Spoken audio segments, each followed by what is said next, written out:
Alright guys, first of all I want to do a shout out to Terry over at Hobby Barn. I got this card in the mail and I just can't explain how much I like that card. That's just right up my alley, old and rustic, and just means a lot to me. And I really appreciate the kind words on the back. And again, thanks for everything you've done and said about my stuff. And maybe one day I'll be able to get my own shop cards, and we'll just see how that all works out. With that said, I'm going to explain a little bit about these last two vehicles here. You guys watched the progress on the Oldsmobile.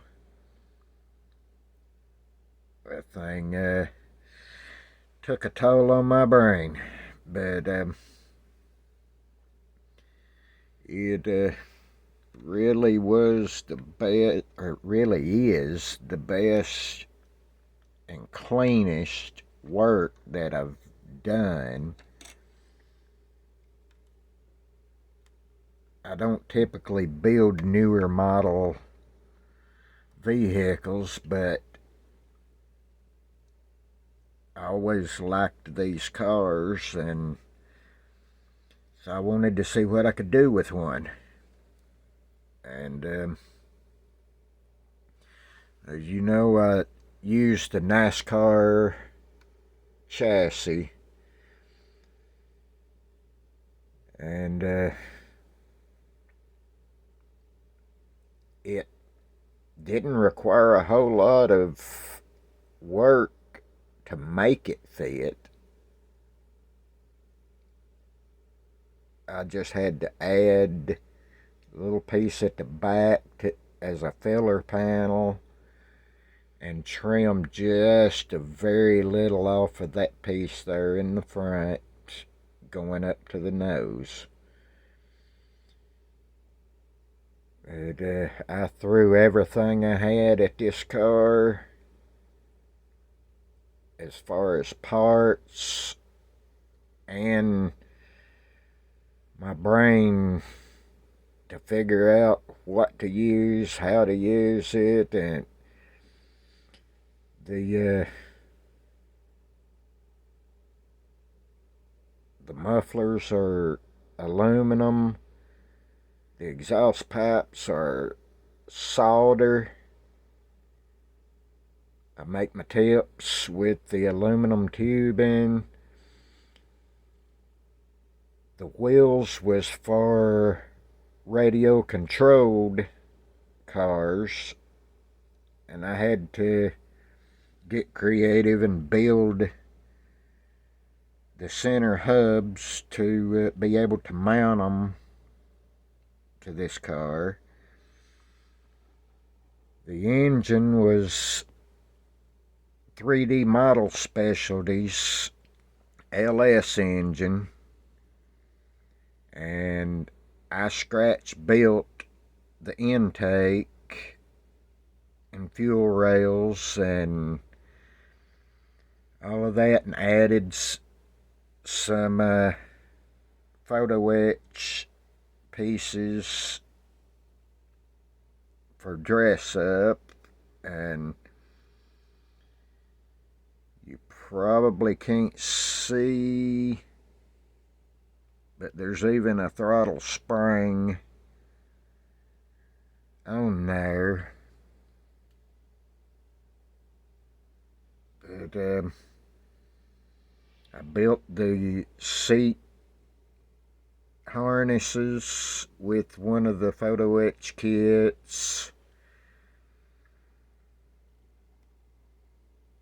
I used as much of the original kit as I could, as far as the dash, steering wheel, or steering column. I changed wheels, tinted the back glass and the quarter glasses, done my usual try to detail, everything as far as plumbing and wiring, bare metal fold around the windows, door handles, and that stuff. And I just can't say enough about the Createx pearl powder. The possibilities are almost endless with that stuff, from what I can tell. And I can't wait to get my air compressor set back up to where I can start playing a little more with the stuff and see what I personally can do with it. But any questions you guys may have on any of my work, feel free to ask. I'm not always going to talk on my videos. It's just a personal thing to me. I'm trying to get used to this, and I have to do it in my own way, at my own pace. It's a learning experience for me. I'm not in this for attention. I'm in it because I don't have many people around who are into this kind of stuff. And I just like to be able to show a little bit of my work and what I do, because lots of people seem to like what I do, and I'd like to keep showing, and if I can, help other people.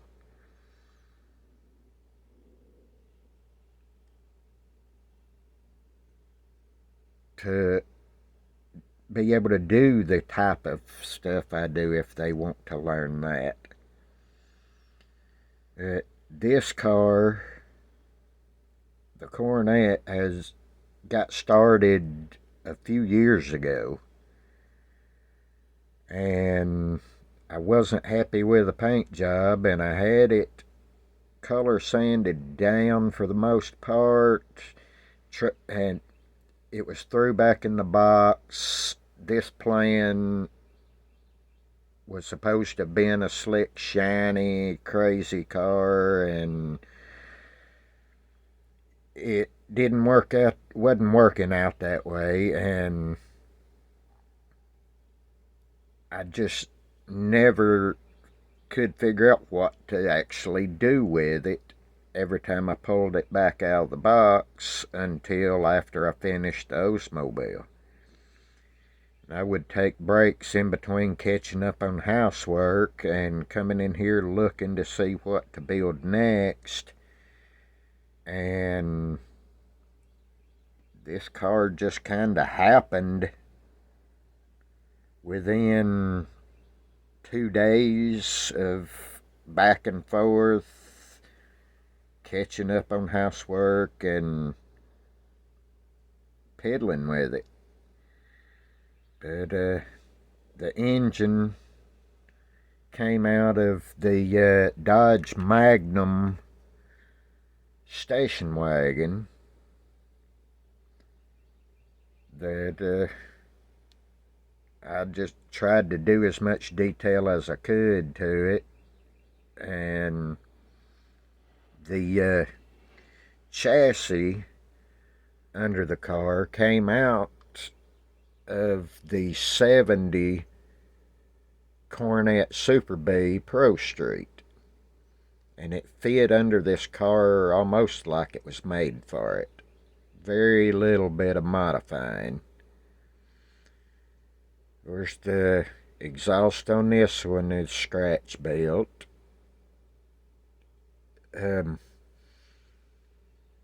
Added the fuel cell.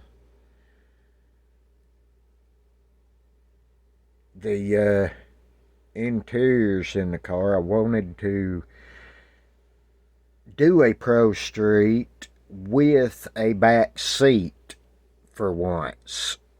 So I had to get real creative when that actually happened way back when. I used the seats out of a Lexus kit and I had to butcher the back seat and pretty much build it to fit with the massive wheel tubs in the back of this car. It worked out. The interiors was completely done when I started back on this car and turned it into what it is. The paint job was already on it. For the most part, all I did was come back and do the weathering. The vinyl roof was still already there. It's textured. You can't really tell a lot, but it's got the texture of a real vinyl top. It's actually the best looking vinyl top that I've done, and was able to keep it all even and looking decent. But I really appreciate y'all's guys' support on my stuff and all of the subs that I've been getting. It's just a little overwhelming, but because like I say, I'm not in this for attention. I just like to play around and try new things, and this is a new thing that I'm trying. And I appreciate you guys being patient with me. And I'm about to wrap this one up. This one's already went way longer than I usually do.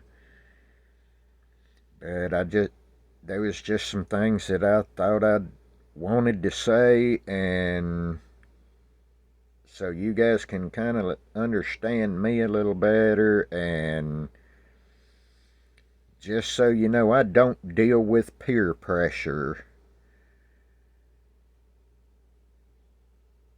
People who try to guilt me or whatever they're doing into talking on my videos and this, that, and the other, it's not going to work, because if it starts to get on my nerves, I will shut my channel down and just go back to just me and Jeremy Strickland looking at my cars. But anyway, with all of that said, once again, Terry, I really appreciate this, and I'm working on a place to start hanging these cards up. I don't want to ask people for cards, because I don't know if I'll ever be able to get any of my own. I'll just have to wait and see. But if anybody did want to send shop cards, my email is in the about section, and you can get hold of me and we can work out everything. But anyway, thank you guys again, and until the next time, I really appreciate you.